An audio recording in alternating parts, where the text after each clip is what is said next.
I am better than Ron's brisket. Are you guys ready to try the best brisket of your life? Then stay tuned for this awesome recipe that is better than Ron's. Slap that baby on the counter.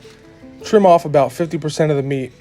Make sure you save it because we're going to show you later in another video how to do smoked beef tallow. It's a good idea to leave about half of the fat on the brisket. This way it soaks into the meat and gives you that nice succulent flavor. Start off with a gracious amount of salt and spread it throughout both sides of the meat.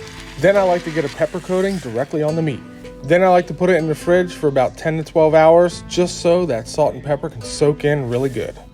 Then get your mustard out, put a thin coating on the brisket. Be careful not to use too much. If you don't like mustard, that's okay because you will not taste this in the brisket. It's only used as a binder. So you're probably wondering what the heck I'm putting on that brisket. That is coffee grounds. Coffee grounds help tenderize the meat and it brings out the natural beef flavor. Trust me on this one, guys. This is a great addition.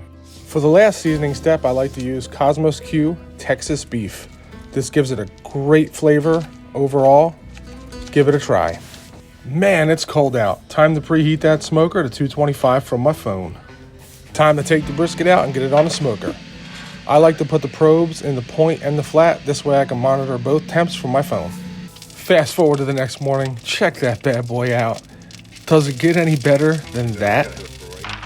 Next, I like to wrap the brisket when it hits about 180 degrees. I don't like to tell people what temperature to cook the brisket to once it's wrapped. But if you can stick your probe in and out of that thing like it's butter, you're ready to go. Just as important as cooking the brisket, it's also important to swaddle that brisket up, get it into a cooler, and let it rest as long as you can. These things are really hard to time, so what I do is make sure that the brisket's ready in the morning, and I've let mine sit up to 6 to 8 hours with it still being hot when I cut it later on. Let's unwrap this brisket and get jiggy with it. Check that movement out. Time to cut up that point and eat this bad boy. I know this came out way better than Ron's stuff. I first separate the point from the flat, but check how juicy that is. Get that flat slice nice and thin, and we'll do the bend test here.